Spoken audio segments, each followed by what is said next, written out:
آج انشاءاللہ تعالی اس ویڈیو میں وقوف عرفہ کا وقت اور اعمال، میدان عرفات سے نکلنے کا وقت، وقوف مزدلفہ، حج کا تیسرا دن 10 ذی الحجہ اور 10ویں دن کے اہم کام پر بات کریں گے۔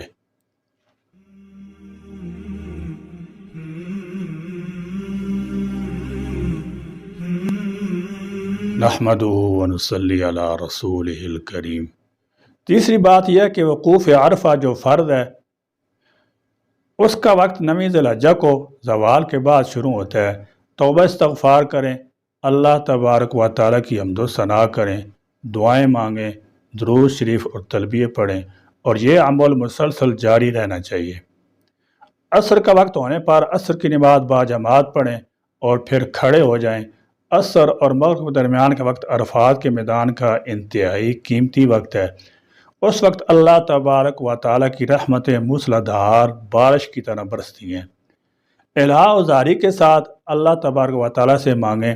اگر زیادہ دیر کھڑے نہ ہو سکیں تو جتنی دیر کھڑا ہونا ممکن ہو کھڑے ہو کر اور پھر بیٹھ کر دعائیں کریں۔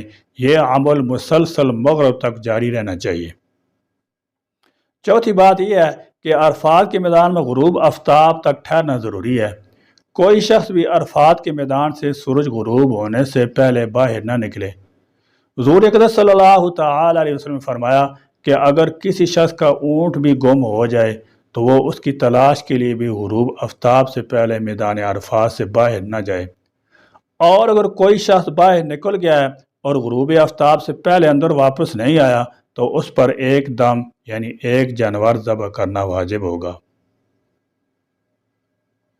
پانچویں بات یہ ہے کہ اگرچہ عرفات کے میدان میں سورج غروب ہو گیا اور مغرب کا وقت ہو گیا، لیکن آپ آج مغرب کی نماز عرفات میں نہیں پڑھیں گے۔ اللہ کا حکم یہ ہے کہ آج مغرب کی نماز مزدلفہ میں پہنچ کر عشاء کے وقت میں عشاء کی نماز کے ساتھ ملا کر پڑھیں۔ چھٹی بات یہ ہے کہ عرفات کی حدود میں وقوف کرنا فرض ہے۔ بعض حجاج جو انفرادی طور پر حج کرتے ہیں، اسی طرح بعض معلم اپنی کسی ضرورت، مجبوری یا نادانی کی وجہ سے بعض حاجیوں کے خیمے حدود عرفات سے باہر لگا دیتے ہیں، حالانکہ عرفات کی حدود کے اندر وقوف کرنا فرض ہے۔ اگر کوئی حاجی بالکل بھی عرفات کے میدان کے اندر نہیں آیا تو اس کا حج نہیں ہوا۔ غروب آفتاب کے بعد نماز مغرب پڑھے بغیر عرفات سے مزدلفہ کے لیے روانہ ہوں گے۔ وہاں پر پہنچ کر پہلا کام آپ کو یہ کرنا ہے کہ اگر عشاء کا وقت ہو گیا ہو تو مغرب اور عشاء کی دونوں نمازیں ملا کر پڑھیں، چاہے تنہا نماز ادا کریں یا جماعت کے ساتھ پڑھیں۔ یہاں بہر صورت دونوں نمازوں کو ملا کر پڑھنا واجب ہے۔ مزدلفہ میں مغرب اور عشاء کو ملا کر پڑھنا، اس کا طریقہ: پہلے اذان دیں، پھر تکبیر کہیں اور پہلے مغرب کے فرض جماعت سے پڑھیں، پھر عشاء کے فرض جماعت سے پڑھیں، پھر مغرب کی سنتیں پڑھیں، اس کے بعد عشاء کی سنتیں پڑھیں اور پھر نماز وتر پڑھیں۔ صرف ایک اذان دیں اور ایک تکبیر کہیں۔ نماز پڑھنے کے بعد اپنی ضروریات سے فارغ ہو کر کچھ دیر آرام کریں، پھر آخری شب میں بیدار ہو جائیں۔ آج کی رات سونے کی رات نہیں ہے بلکہ اللہ تبارک و تعالی سے مانگنے اور رونے کی رات ہے۔ جب صبح صادق ہو جائے اور یہ یقین ہو جائے کہ صبح صادق ہو چکی ہے تو اول وقت میں فجر کی اذان دیں اور جماعت سے فجر کی نماز ادا کریں۔ فجر کی نماز کے بعد بیت اللہ کی طرف منہ کر کے کھڑے ہو جائیں اور ہاتھ اٹھا کر اللہ تعالیٰ کے سامنے توبہ استغفار کریں اور دعا مانگیں، درود شریف اور تلبیہ پڑھیں۔ یہ وقوف مزدلفہ کہلاتا ہے جو واجب ہے، اور اس کا وقت صبح صادق سے شروع ہو کر طلوع آفتاب تک رہتا ہے۔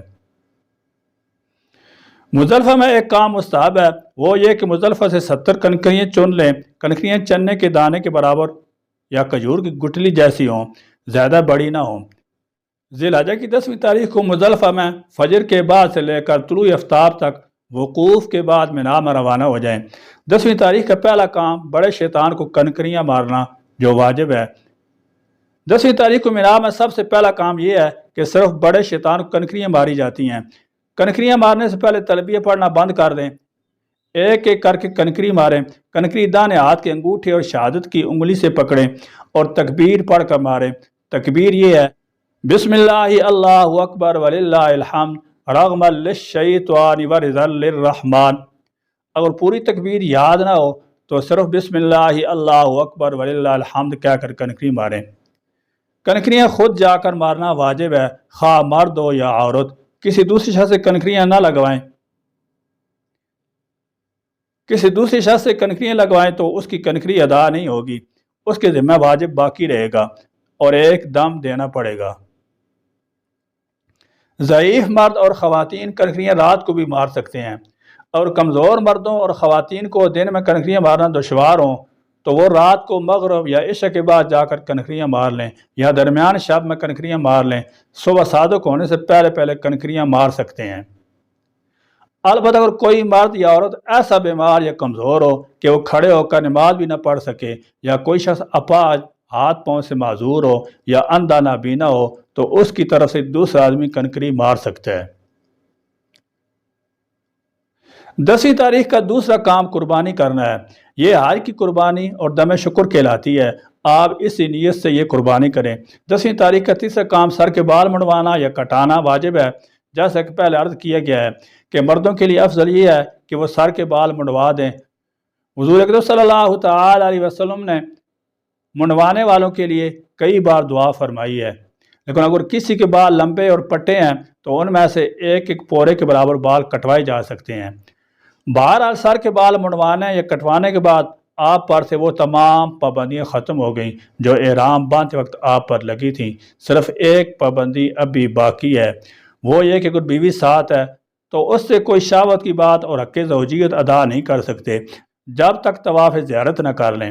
بال کٹوانے کے بعد آپ غسل کر لیں، سلے ہوئے کپڑے پہن لیں، خوشبو لگا لیں اور طواف زیارت کے لیے مکہ مکرمہ آ جائیں۔ 10ویں تاریخ کو یہ تینوں کام ترتیب سے کرنے واجب ہیں۔ نمبر 1 بڑے شیطان کو کنکریاں مارنا، نمبر 2 قربانی کرنا، نمبر 3 سر کے بال منڈوانا۔ اگر اس ترتیب کو کسی شخص نے بدل کر آگے پیچھے کر دیا تو دم واجب ہوگا، اس لیے ضروری ہے کہ پہلے قربانی کی جائے پھر سر منڈوایا جائے، ورنہ دم واجب ہوگا۔ 10ویں تاریخ کا چوتھا کام طواف زیارت کرنا ہے۔ یہ طواف زیارت حج کا دوسرا بڑا رکن ہے۔ طواف زیارت کرنے کے لیے آپ اسی طرح طواف کریں جس کا بیان عمرے کے طواف کے بیان میں گزر چکا ہے۔ واضح رہے کہ طواف زیارت ادا کرنے کا وقت 10 ذی الحجہ کے طلوع آفتاب سے شروع ہوتا ہے اور 12 ذی الحجہ کے غروب سے پہلے تک کر سکتے ہیں، لہذا جیسے سہولت ہو ویسے کیا جائے، لیکن تجربہ یہی ہے کہ 10 یا 11 ذی الحجہ کے اندر کر لیں۔ 12 ذی الحجہ کا رزق نہ لیں تو بہتر ہے۔ جب طواف زیارت کے بعد آپ کو حج کی سعی کرنی ہے، اس کے اعمال بھی ویسے ہی ہیں جیسے آپ نے عمرے کے بیان میں پڑھا ہے۔